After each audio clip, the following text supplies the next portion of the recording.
হরিণ রাজ্য হারিয়ে বসেছিলেন, কিন্তু ওই মালিক চুক্তি ভঙ্গ করেছেন। সেই দায় মালিককে গ্রেফতার করা দরকার ছিল বলে আমরা মনে করি। প্রশাসন তাকে কেন সুযোগ দিয়েছে আমরা জানি না। সেই প্রশাসন করে আমরা তাকে ফিরে পাচ্ছি না, আমরা তা বিশ্বাস করি না। আমাদের বাংলাদেশ প্রতিটিতে অনেকটা এগিয়ে আছে।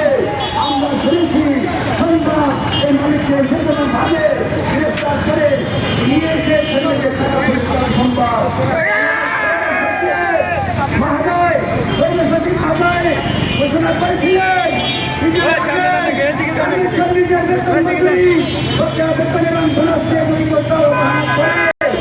সেই মালিকের সম্পত্তি বিক্রি করে হলেও সরকারের অনধিক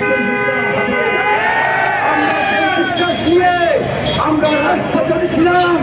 এই জন্য যে মানুষকে জানানোর জন্য সেখানে প্রশাসন আমাদেরকে বিচ্ছিন্ন করে দিয়েছে। আমরা ভেবেছিলাম সেইটার জন্য আমি কাজ করেছি, এটা আমার সর্বোচ্চ অধিকার। আমি কারখানায় ঢুকে এই অধিকার আদায় করে নিব, কিন্তু সেখানে প্রেসিডেন্ট মালিক বিদ্যুৎকে বিচ্ছিন্ন করে দেয়। সেখানে থাকা সম্ভব না হলে মালিকের বিলম্ব হয় ভবনটি আছে উত্তরায় 4 নম্বর রাত সেই বাড়িতে যখন ফেমিলি আসে সেখানে কিন্তু প্রশাসন বিভিন্নভাবে বিতাড়িত করার চেষ্টা করেছিল।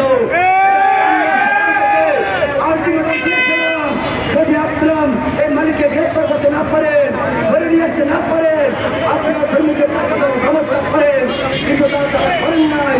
আমার শ্রমিক ভাই বোনেরা সেখানে 2টি রাত যাপন করেছে, না খেয়ে 3টি দিন হয়েছে না খেয়ে। তারা তাদেরকে কেউ জিজ্ঞেস করে নাই যে ভাই খেয়েছে কিনা।